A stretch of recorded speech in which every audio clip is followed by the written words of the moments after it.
What's happening, guys? This is James Blonde from MMOHut.com with a quick weekly recap for MMO news and announcements for the week ending May 13th, 2013. Now, the first bit of news features a new trailer from Soldier Front 2 showing off the various maps the game hosts along with a few of the new game modes available.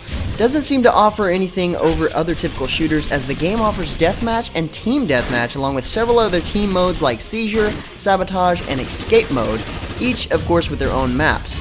Now, Area Games claims the game will be set up ideal for competition between organized teams, as the game utilizes a detailed clan ranking system as well as a separate, dedicated competitive channel for players looking for that skill level of gameplay. Area also plans to support organized leagues and tournaments once the game launches. Our next piece of news is for those who are playing Age of Wushu, wondering about the alcohol tolerance stat in their character menu. Surely the game doesn't know how many beers you've had while playing, but it does measure how much in-game alcohol players can have or require to be affected by the alcohol in-game. Yeah. Drinking and becoming drunk rewards players with an evade buff during combat, but you do have to maintain the correct level of alcohol in your system. Not enough, you lose your buff. Too much, you'll lose mobility in combat. And you might also want to check with your school's rules to make sure that you are permitted to drink without being disciplined by your section. Another cool feature about alcohol in this game is, in combat, a player with the appropriate skill can spray alcohol to get another player drunk. So spitting wine on a player with low tolerance will, first of all, piss them off, and then second of all, render them incapable of performing certain skills.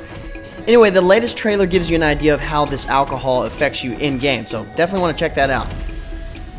Last week on the 8th, beta testing started for Arcane Saga, otherwise known as the Resurrection of Prius Online. There are several major changes to the game. Some players say are good and some players say are bad, but some of the new features allow players to obtain multiple jobs and customize their character through skills better than previously. So, not to mention they did add combos to the game. I didn't really discuss this in my first look, which you see playing in the background here, but they removed the Gigas for some reason. I actually felt that was the strong aspect of Prius Online before. Not really sure what they plan on doing, if they plan on adding them back after a few updates or what, but for those who haven't heard about Arcane Saga, check out my first look here to get a brief idea of how the game looks and feels. Infinite Crisis also began its closed beta test on the 8th last week, debuting the Joker's champion profile to go along with it. And as you're probably not surprised to expect, the Joker approaches his enemies with explosive dolls and boxing glove adorned RPGs. Sounds like fun. You still have the opportunity to get into the closed beta if you sign up at their website, which I'll provide in the link in the description below. And I'll more than likely be doing a first look on the game really soon, so definitely look forward to that. Both Spirit Tales and Forge of Empires celebrated their first anniversary last week. Spirit Tales celebrates with the rebirth of the Glorious Shield, an update that touches on a brand new selection of quests along with the distinct improvements to the graphics, content, and NPC engagement. Brand new Tier 1 skills have also been added, allowing players more flexibility in the growth and evolution of their character's power. Spirit Tales also plans on celebrating with several in-game events. The big one includes the grand opening of the Spirit Tales Circus. Forge of Empires, however, celebrates its birthday with awarding players with in-game bonuses. Players will have until May 21st to complete a quest series, which contains up to 21 single steps. Rewards will be new unique items, but also gimmicks like concept art of never-published Greek buildings and new portrait pictures. At the same time, InnoGames launched an update which includes a rebalancing regarding the units and introduces a new skill, Chivalry, which is used by the high middle-aged knights and late middle-aged heavy knights that increases attack and defense when they are the only unit with chivalry in the army. Last week, OG Planet revealed a long-awaited Season 2 Storm update for Lattale. This update is Lattale's biggest update in North America since its launch 5 years ago. The new update includes completely revamped gameplay, as in everything is getting reworked from the ground up. There are now a total of 35 classes available, the newest being the Soulbreaker, featured in the new update and in the video playing in the background, and all of the classes have been reimagined for the second and third class advancements, along with enhanced skills for the classes. There is more. It's a pretty beefy update, which we don't have a release date for, but when we know, you'll know. For now, check out more information in the link in the description below.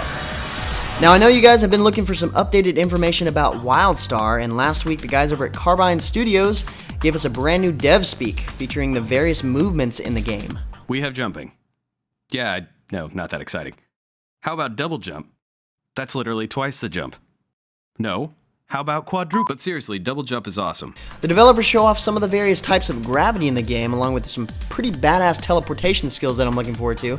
And the video overall is very funny and informative, but if you're wanting a rewarding challenge, find a way to slow the video down and read the disclaimer. You'll definitely be in for a treat. And if anybody decides to do it, let us know in the comments below. Let us know what you find in the comments below. I'm not talking about what it says, I know that, but what it actually has you do as a quest for information is what we want to know. The next bit of news has to do with Command & Conquer. Yeah, the new one, the free-to-play one. If you haven't heard about it, definitely watch the entire video that's playing right now in the background. The development team talks about what the series has lost over the years and how they plan to bring it back to what made the original great while adopting features that have proven successful over time.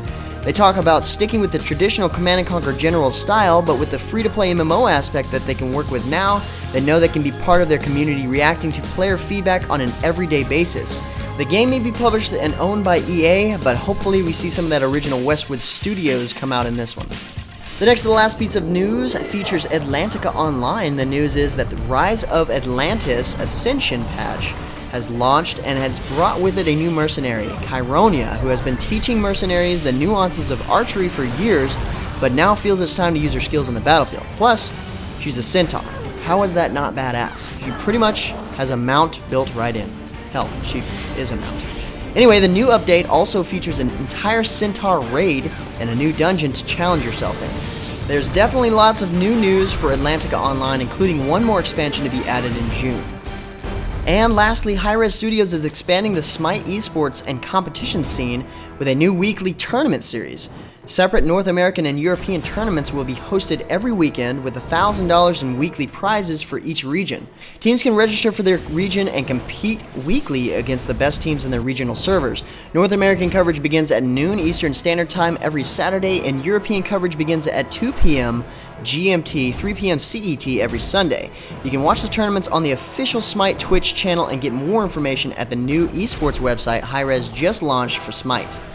Well guys, that's pretty much all the major MMO news and updates for the week ending May 13th, 2013. Like always, if you're looking for more information about the news featured in the news update, check the link in the description below or head over to MMOHut.com/news. Feel free to discuss the news in the comments below or at MMOHut.com/forums. Until next time guys, that's going to be it for me. I'm James Blonde. See you out there, gamers.